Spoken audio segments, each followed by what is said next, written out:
하나님 앞에서 나는 존귀한 자입니다. 내 옆에 있는 분도 존귀한 자입니다. 사랑합니다. 축복합니다. 우리는 선포하는 대로 하나님께서 열매 맺게 해 주시는 줄로 믿습니다.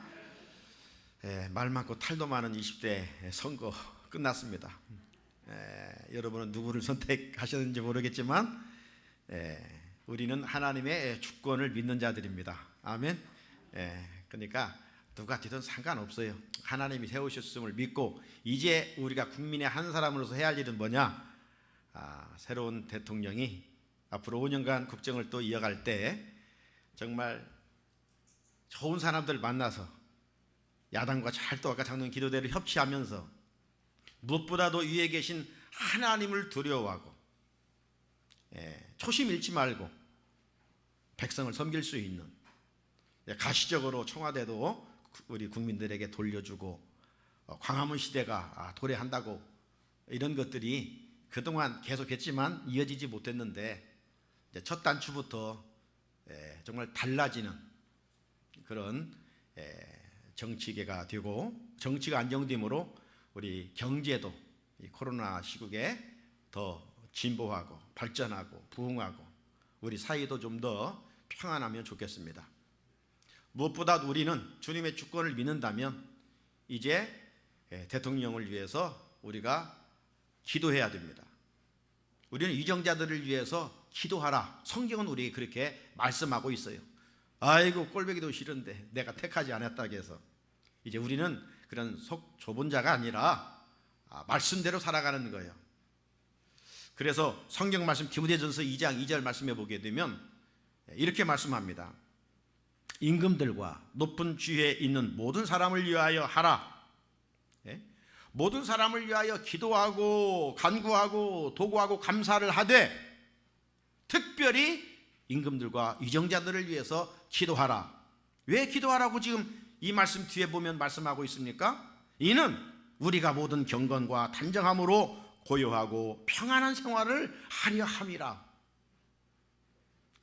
지도자가 백성에 걸맞게 정치를 이끌어가지 않으면 백성이 힘든 거예요. 백성이.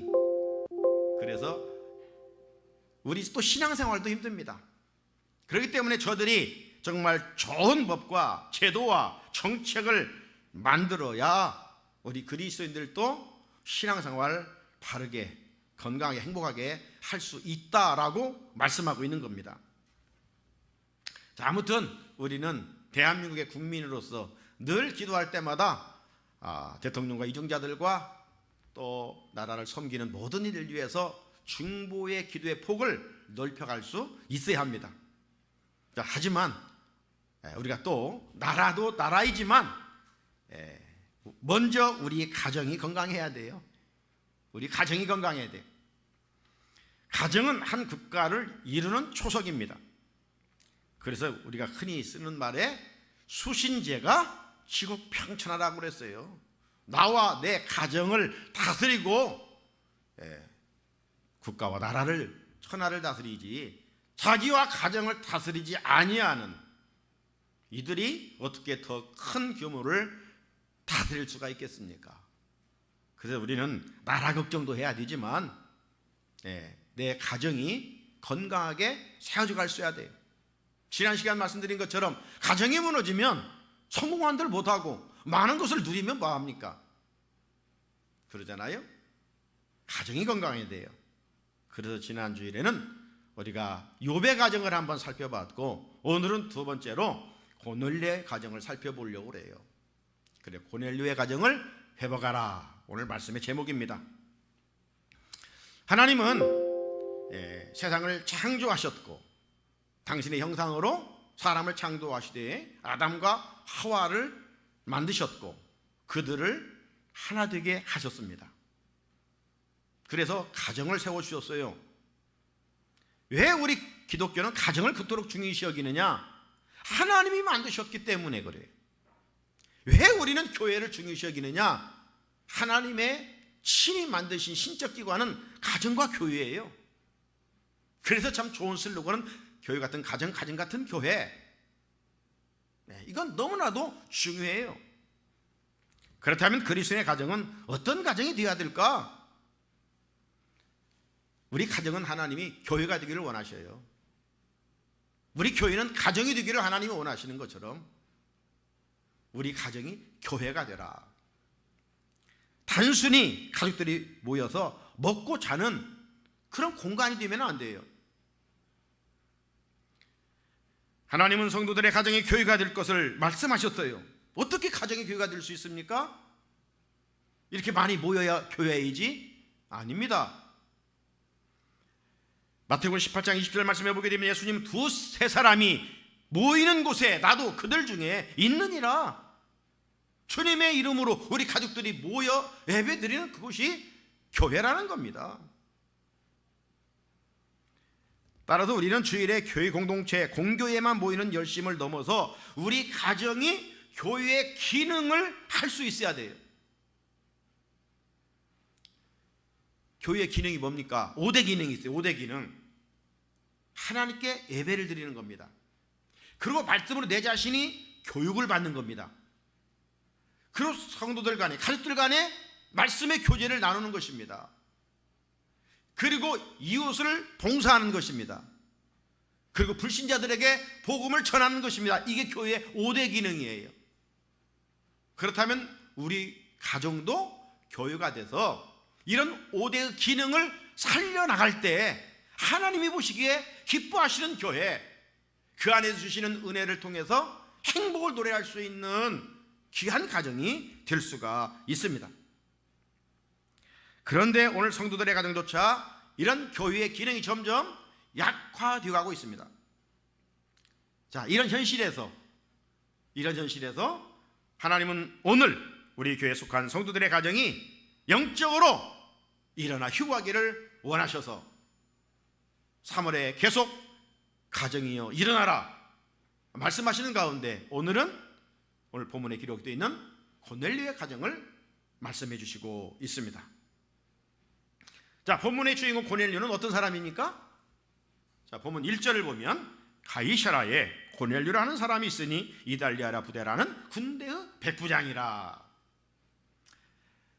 고넬료는 로마 군인입니다. 로마 군인이고요, 계급은 백부장이에요. 이 백부장이라는 말은 수하에 100명의 군사를 거니는 지휘관입니다. 우리나라 말하면 아마 중대장급 이런 지휘관이죠. 일찍이 광야를 지나는 이스라엘 백성들에게도 이런 부장제도가 있었습니다.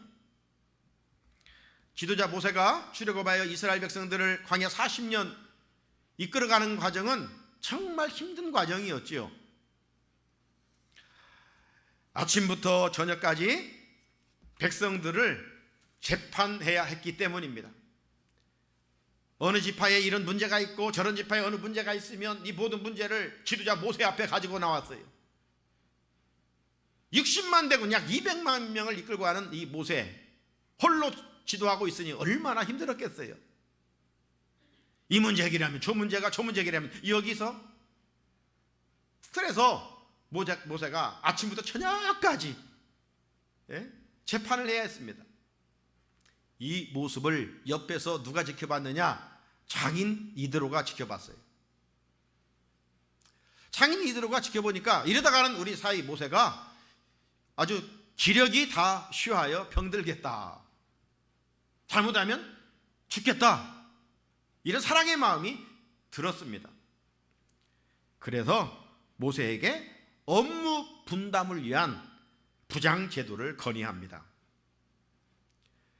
사이 모세, 내가 보니까 혼자 그렇게 하다가는 병들겠어, 몸 망가지겠어. 내 말 듣고 이제 한번 이렇게 해봐 하고 장인 이드로가 이야기를 하는데, 그게 뭐냐면 백성들 가운데 능력 있는 사람을 세우라는 것입니다. 백성들 가운데 능력 있는 사람을 세우라. 아무튼 큰 규모든지 작은 규모든지 교회든지 나라든지 어디든지 정말 이 지도자가 바로 서야 되죠. 아무나 지도자 세우면 안 되잖아요. 그래서 우리가 고민하고 이렇게 어찌 보면 싸우는 거 아닙니까? 싸웠으면 이제 화목해야 돼요. 싸움으로 계속 가면 안 되죠. 그런 나라는 망해요. 자, 아무나 세우는 것이 아니라 지도자의 자격은 이러해야 한다고 그랬는데, 그 출애굽기 18장 이하의 내용에 보면 이런 말씀이 있어요. 하나님을 두려워하는 자, 그리고 진실한 자, 불의한 이익을 멀리하는 자, 미워하는 자. 정말 국가의 지도자들이, 교회의 지도자들과 리더들이 이런 정신을 가지고 살아간다면 국가도, 교회 공동체도, 어떤 조직도 건강하지 않겠습니까? 하나님을 두려워하고 진실하고 이 불의한 이익들을 멀리하는 것, 미워하는 것. 그래서 큰 재판은 모세 네가 하고 자잘한 재판은 그들을 세워서 하도록 하라, 이렇게 건의를 했어요. 모세가 장인 이드로의 건의를 좋게 받아들였어요. 그래서 세운 제도가 바로 10부장, 100부장, 50부장, 1000부장 이런 제도였어요. 그래서 백성들을 보다 더 효율적으로 관리하게 됐던 것이죠. 자, 일찍이 세계를 지배하던 로마도 이 큰 군대를 효율적으로 관리하기 위하여 이 제도를 두었었습니다. 자, 이 제도 속에 오늘 고넬료라고 하는 사람은 로마의 군인으로서 100부장이니까 수하에 100명의 군사들을 통솔할 수 있는 권력을 가진 사람이지요. 자, 이 고넬료는 로마 가이사 황제로부터 파송을 받아서 당시 피지배국 이스라엘 가이사라에 가서 머물게 됐던 것입니다. 당시 지중해 해변 도시인 지도에서 보는 것처럼 이 가이사라는 저 갈멜산, 푹 뛰어나온 곳이 갈멜산이고요, 그 밑에 내려온 곳이 가이사라입니다. 이 가이사라는 해변 도시로서 당시 헤롯 대왕이 건설한 도시입니다. 헤롯 대왕이 가이사라에 도시를 건설한 이유는 두 가지 이유였습니다. 하나는 지중해 무역을 장악하기 위함이었고, 다른 하나는 로마 황제를 높이기 위함이었습니다. 그래서 도시 이름을 가이사, 시저 가이사라, 황제의 이름을 붙였던 것이죠. 황제를 높이기 위한 도시는 신약 성경에도 여러 곳이 나와요. 베드로가 신앙 고백했던 곳이 어디죠? 저 북쪽 가이사라 빌립보죠. 그 빌립보 지역인데 시저의 이름을 가이사라 빌립보, 그래서 그 가이사라 빌립보에는 이 가이사의 신상들이 많이 세워져 있었어요. 로마의 투역군인들이 거기에서 혜택을 누리고 살았기 때문에. 그 당시 모든 사람은 가이사를 주라고, 큐리오스라고 고백했던 때예요. 그런데 예수님이 그곳에서 제 아들에게 질문한 건 아닙니까? 사람들은 그렇게 할지라도 그러면 너희들은 나를 누구라 하느냐? 사람들은 대부분 가이사, 로마 황제를 주라고 하는데 너희들은 나를 누구라 하느냐 했을 때 베드로가 주는 그리스도시요 살아계신 하나님의 아들이십니다. 예수가 주입니다. 예수가 주입니다. 인생의 주어가 바뀌는 거예요. 신앙은 뭐냐? 인생의 주어가 바뀌는 거예요. 내가 주인이 아니라 주님이 주인인 거예요. 세상 그 무엇이 주인이 아니라 예수 그리스도가 주가 되는 거예요. 자, 아무튼 그 빌립보 지역을 가이사라 빌립보라 이렇게 이야기도 했고요. 또 갈릴리 바다를 티베리아 바다라고 그래서 티베리아 바다. 왜 그랬는가? 황제 중에 티베리우스 황제가 있어요. 그 황제의 이름을 따서 갈릴리 바다를 티베리우스 바다라고 성경은 기록하고 있습니다. 이처럼 로마 황제의 이름을 붙여서 황제를 숭배하는 거예요. 황제를 숭배하는 거예요. 오늘 이런 이유로 헤롯 대왕도 자신을 팔레스타인의 분부왕으로 세워줬으니 그 은혜 감사해서 가이사 황제에게 충성심을 표현하기 위하여 이토록 가이사라 도시를 건설한 후에 이름을 붙였습니다. 이 가이사라는 예수님 당시에도 이 팔레스틴 지역에서 가장 큰 항구 도시였습니다. 자, 이곳에는요, 저 보는 것처럼 로마 총독의 관저가 있었고요. 그리고 길이가 제가 가봤는데 저게 수로입니다. 수로 20km로 수로를 끌어다가 갈멜사르로부터, 여러분 지금 2000년 전에 저런 수로를 만들어, 저 위에가 지금 수로 물길이 있어요. 로마가 얼마나 위대했는가를 알 수가 있는 것이죠. 저런 수로를 만들었어요. 20km나 되는. 그리고 또 거기에는 이렇게 수만 명이 들어갈 수 있는 원형극장이 있어요, 가이사라에. 그리고 헤롯 아그리파 1세의 궁전도 자리 잡고 있습니다. 이게 주 1세기에 이 가이사라는 명실상부 이 팔레스틴의 정치 경제 사유의 어떤 중심부였기 때문에 로마의 군인들이 거기에 주둔할 수밖에 없었던 것이죠. 자, 오늘 본문의 주인공 고넬료는 유대인이 아닙니다. 이방인 로마 군인입니다. 그런데 그는 선민 이스라엘 가정보다도 더 하나님을 잘 섬기는 가정이라고 소개하고 있습니다. 자, 2절 한번 같이 읽어볼까요? 2절 시작. 그가 경건하여 온 집안과 더불어 하나님을 경외하며 백성을 많이 구제하고 하나님께 항상 기도하더니. 아멘. 고넬료 가정의 아름다운 이 모습을 오늘 우리 가정의 모습으로 회복해야 하겠습니다. 자, 고넬료 가정은 어떤 가정이었을까요? 자, 첫째로 온 집안이 하나님을 경외하는 가정이었어요. 온 집안이 하나님을 경외하는 가정. 성경에 보게 되면 개인적으로 예수 믿는 사람들, 또 가정적으로 예수를 믿는 사람들, 대를 이어 예수를 믿는 사람들, 다양한 사람들이 성경에는 기록이 되어 있습니다. 하지만 온 집안이 하나님을 경외했다, 이렇게 표현한 것은 그리 많지 않습니다. 자, 선민 유대인의 가정에서도 찾아보기 힘든데 이방인 로마 백부장의 고넬료의 가정이 온 집안과 더불어서 하나님을 경외했다는 것은 정말 놀라운 일이 아닐 수가 없습니다. 자, 그럼 하나님을 경외했다는 말, 우리 경외라는 말을 자주 쓰잖아요. 여호와를 경외하는 자가 복이 있다고 하는데 그 의미가 무슨 말입니까? 말 그대로 공경할 경자 두려울 유자 아닙니까? 하나님을 공경하는 것이고 정말로 하나님을 하나님만큼 사랑하는 것이고 그리고 진실로 하나님을 두려워하는 것입니다. 이게 공경하는 마음이에요. 자, 오늘 본문에 보게 되면 고넬료 가정의 가족들만 이렇게 하나님을 경외한 것이 아니라 그 수하에 있는 부하들도 경건했어요. 부하들도. 예? 여러분 7절에 보면 마침 말하던 천사가 떠나매 고넬료가 집안 하인들과 부하 가운데 경건한 사람 하나를 불러. 가족들만 경건한 것이 아니라 부하까지 경건했다. 여러분 어떻게 이방인의 가정에 이런 일이 가능했을까? 예? 혹시 고넬료 가족들만 그랬다면 모르는데 수하에 있는 부하들까지도 경건했다? 물음표를 던져보고 한번 생각해 볼 만한 문제잖아요. 저는 이 문제를 가지고 좀 고민해 보면서 만약 고넬료가 형식적으로 신앙생활을 했다면 어찌 그들에게 감동이 됐으며 그 주인 백부장이 고넬료가 믿는 하나님을 섬겼겠습니까?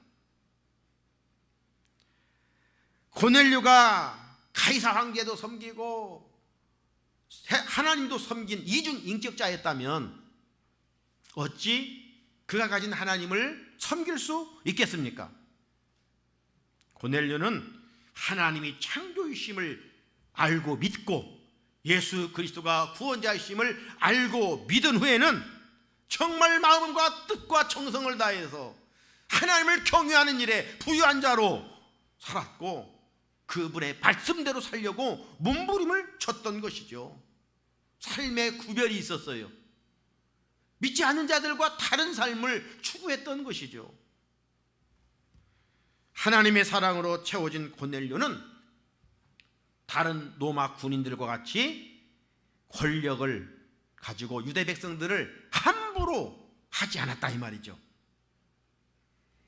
다른 군인들처럼 권력으로 군림했다면 부하들이 고넬료를 따라 하나님을 경외하였겠습니까?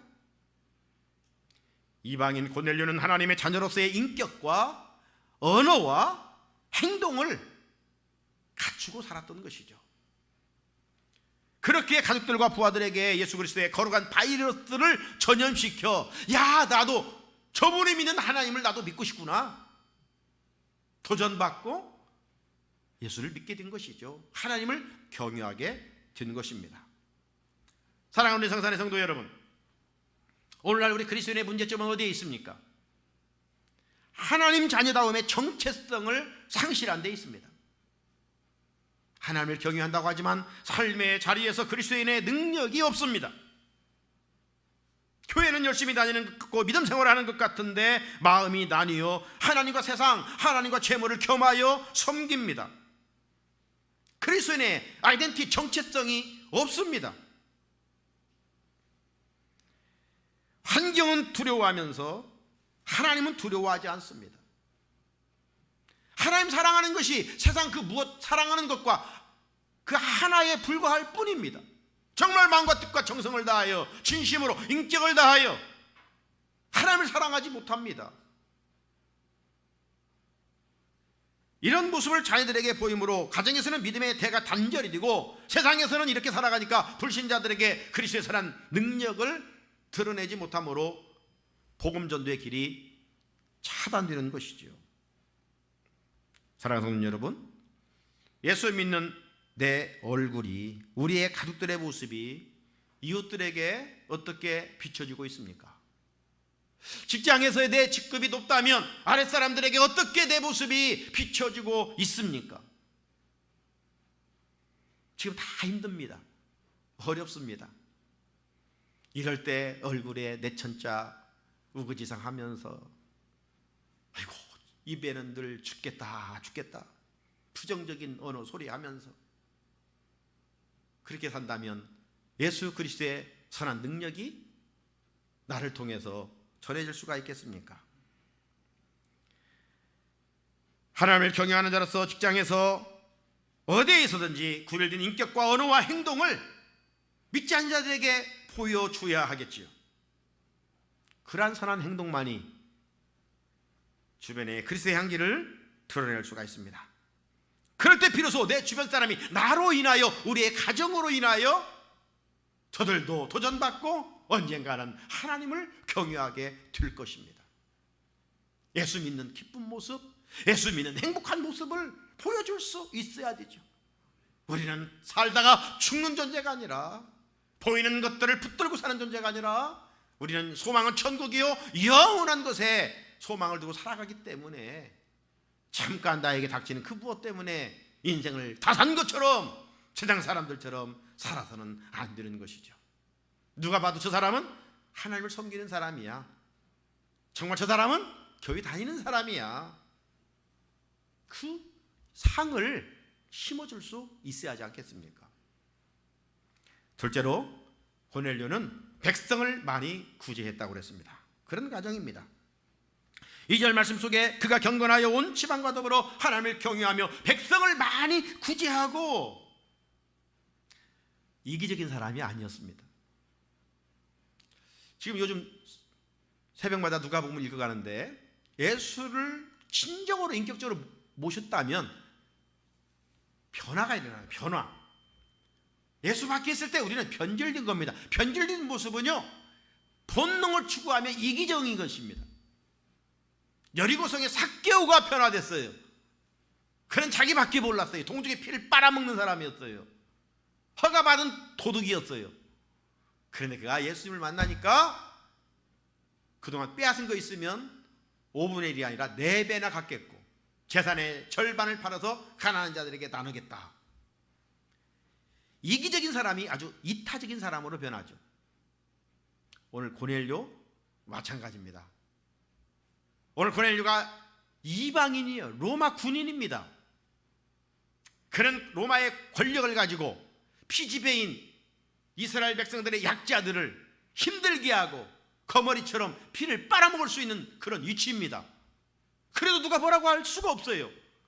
그런데 그는 그렇게 하지 않고 오히려 주어진 힘과 물질과 권력을 가지고 약자들을 섬기고 높여주었어요. 세워갔어요. 얼마나 아름다운 사람입니까? 당시 경건한 유대인들은 자녀들에게 율법에 따라 고아와 과부와 나그네를 섬기라 이렇게들 가르쳤어요. 그래서 집집마다 째다카라고 우리나라에 이제 돼지저금 통장 같은 것을 이 모금함을 놓습니다. 그렇게 기회 드는 대로 거기에 집어넣게 해서 안식일에 그것을 하나님께 드립니다. 이런 선행을 하나님이 기쁘게 받으시는데, 이 고넬료 유대인이 아닙니다. 이방인 로마 군인입니다. 정말 주변 약자들 함부로 할 수 있습니다. 나아가 주변에 있는 약자들을 꼭 도와줄 이유도 없고요, 관심을 가질 필요도 없어요. 그저 군인이기 때문에 가이사랴에 주둔하다가 임기 마치면 자기 로마 나라로 가면 되는 겁니다. 자기 주머니에 많은 거 채우고 돌아가면 되는 거예요. 그런데 고넬료는 그곳에서 하나님을 만났어요. 그리고 하나님을 진실로 경유하는 자였어요. 그렇기 때문에 이웃의 어려운 사람들을 유면하면 마음이 아파 견딜 수가 없었던 것이지요. 고넬료는 하나님 사랑의 그 모습이 이웃사랑으로 물이 높은 데서 아래로 흐르듯이 자연스럽게 이어졌습니다. 이런 신앙이 변화된 신앙이고 바른 믿음이죠. 자, 2절을 보면 그냥 백성을 구제했다 이렇게 되지 아니하고 많이 구제했다 그래요. 많이 구제하니까 1차적으로 지난주에도 보니까 어떤 분이 의사하다가 400억을 그 한동대에 기증을 했어요. 왜 기증하게 됐느냐? 배워서 남주자, 이 단어 하나가 자기 마음을 파고들었다는 거예요. 배워서 자기를 위해 살아가는 것이 아니라 배워서 남을 주자. 참 좋다. 그래서 400억을 기증을 했더라고. 쉬운 일 아니죠. 자, 고넬료가 많이 구제했으니까 한 번에 400억을 투자할 수도 있었을 거예요. 나눠줄 수도 있었을 거예요. 그러나 저는 이것보다는 길을 거닐다가 어려운 사람이 있으면 그때마다 고넬료가 도와주었다. 기회가 있을 때 그냥 스쳐 지나가지 아니하고 도와주었다는 겁니다. 적든 많든 도와주었다. 이렇게 한번 저는 생각해 봅니다. 고넬료는 생색내기 위해서 한두 번, 저는 대통령 선거하면 대통령 후보들이 어디를 자러 가니까 소위된 곳 가잖아요. 뭐 시장 가서 어려운 사람들 살피고. 저는 대통령이 되면 좀 그런 데 가서 그렇게 좀 돌아다녔으면 좋겠어요. 선거 때만 표시 가지 말고 그런 데 돌아다니지 말고 자연스럽게. 얼마나 좋아요. 은퇴한 독일 그 여자 총리는 어떻겠습니까? 퇴근하면서 시장 마켓 가잖아요. 그렇게 하지 못할지라도 여러 가지 물론 경호상 문제가 있지요. 하지만 그 소외된 곳을 후보 때만이 아니라 대통령이 직위에 있을 때 그 권세와 힘을 가지고 국민들을 아픔을 해준다면 우리 대통령의 흑역사는 멈춰지고 이제 좋은 대통령으로 남지 않겠어요? 그런데 초심이 변질되니까 그래요. 처음에는 그런 가난한 자들의 편에 서는 것 같다가 변해서 변질돼서 그냥 내 주머니 뭐 채우려고 하기 때문에 이 모든 사람이 문제 아닙니까? 고넬료 생색내려고 그렇게 하지 않았어요. 지난주 욥에 대해서 말씀드릴 때 욥에게는 10자녀가 있었다고 했죠. 한 자녀가 생일이 돌아오면 다 모여놓고 생일잔치 해피 버스데이 투유 해주고 선물 주고 끝나지 않았어요.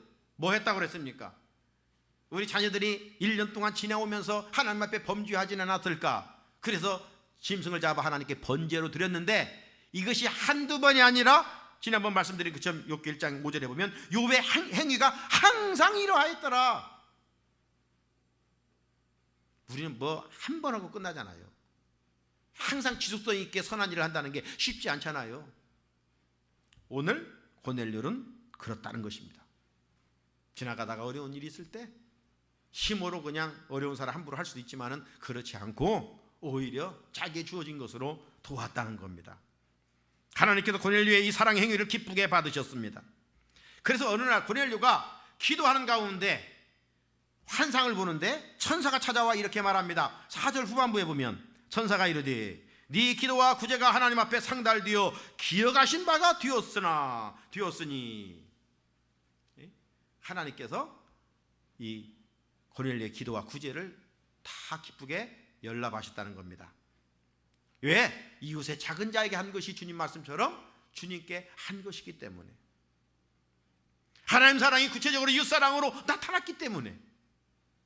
사랑하는 성도 여러분, 예수님은 우리의 구원을 위해 모든 것을 내어주었습니다. 십자가에서 물과 피까지 다 쏟아주셨습니다.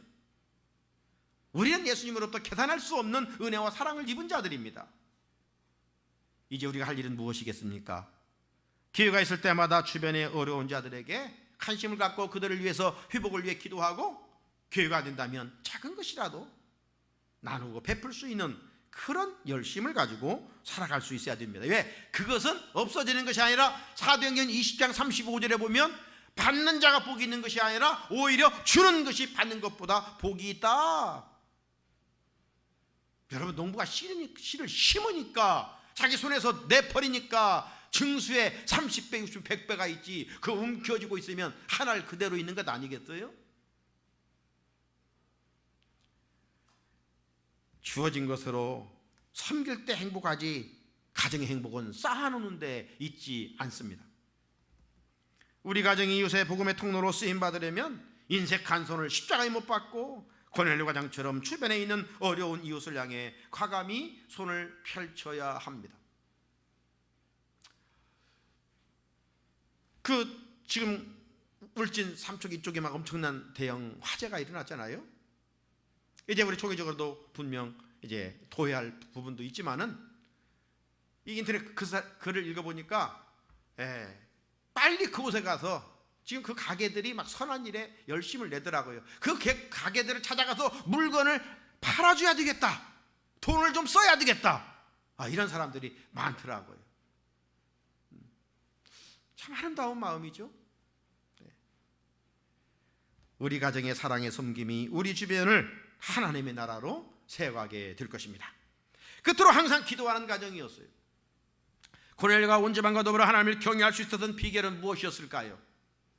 또 움켜쥘 수밖에 없고 함부로 할 수 있는 권력을 가지고 힘을 가지고 있었음에도 불구하고 이웃의 작은 자들을 사랑할 수 있고 섬길 수 있던 근본적인 에너지는 무엇이었을까요? 그것은 기도입니다. 기도에 걸어간 능력이 하나님 말씀대로 순종할 수 있도록 하였던 것이지요. 우리는 언제 기도합니까? 좀 어려우고 힘들면 기도해요.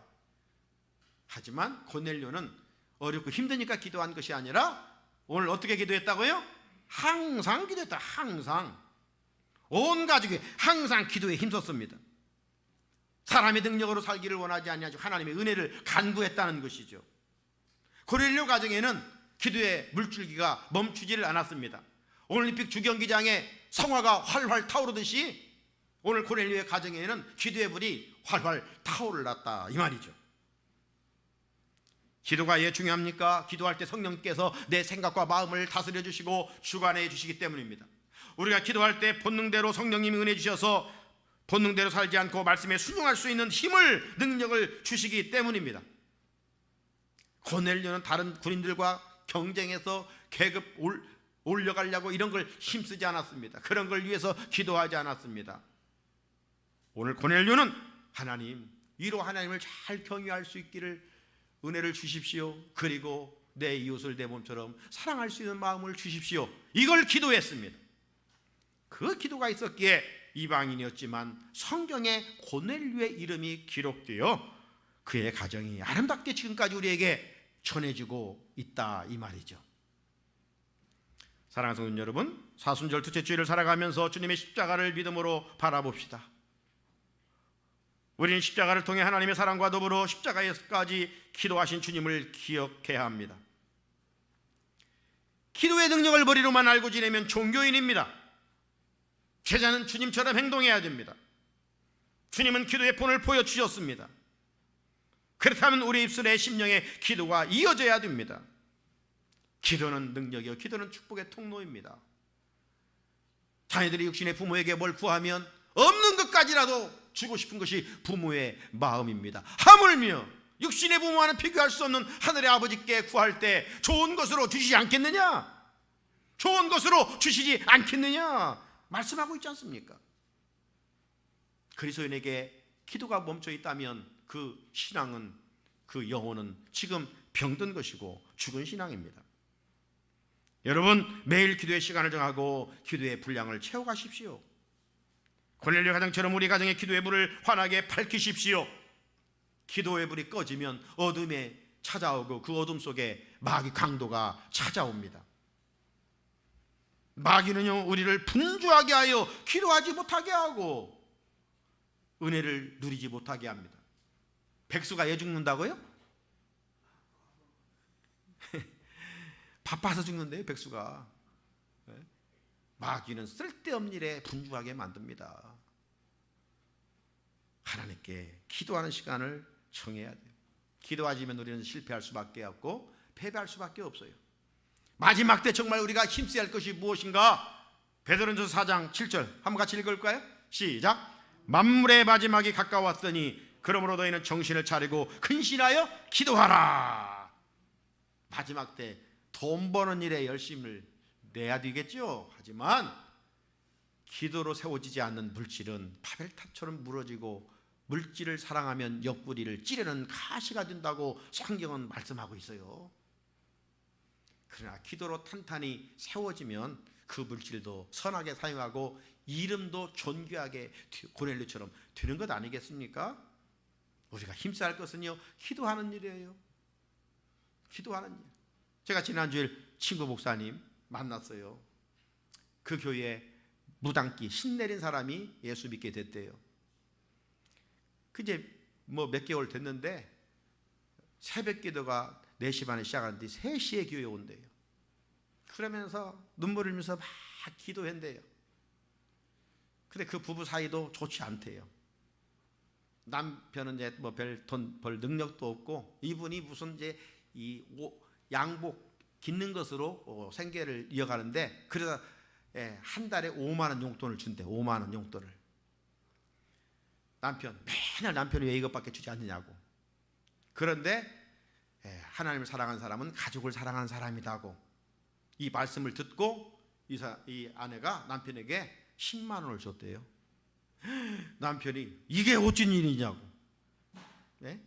그러면서 하는 이야기가 뭐냐면, 말씀을 실천하니까 듣고 끝나는 것이 아니라 이제 간 믿은 그 사람도 하나님의 말씀을 그냥 듣고 흘려보내는 것이 아니라 나에게 주시는 이 로고스의 말씀을 나의 말씀으로 듣고 순종하니까 가정이 변화된다 이 말이에요. 100번 1000번 말씀만 듣고 변화가 없으면 의미가 없어요. 하나님의 역사는 일어나지 않아요. 종교인이도요, 신앙생활에 이파리만 무성하게 될 뿐입니다. 기도하라면 기도의 분량을 부족하지만 더 채워가는 것이고, 나누라고 했으면 한번 나눠보는 것이고, 내가 하나님을 더 사랑해야 되는데 어떻게 해야 좀 더 사랑하는 것인가? 말씀을 읽는 것인가? 한 번 더 교회를 위해서, 목사님을 위해서 기도하는 것인가? 우리 성도들을 위해서 좀 더 기도할 것인가? 이 말씀이 묵상이 돼야, 그래야 이런 일을 하는 것이지, 듣고 그냥 가버리면 백날을 믿어야 의미가 없어요. 하나님을 누구는 만나고 살아간다는데 도대체 그 하나님은 어디가 있어? 이러니까 백날을 믿어도 미지근하게 되는 거예요. 언제까지 우리가 이렇게 믿어야 되겠습니까? 고넬료의 2000년 전에 하나님은 오늘도 살아계신 하나님인 줄로 믿습니다. 오늘도 고넬료 가정을 우리에게 도전을 주고 있어요.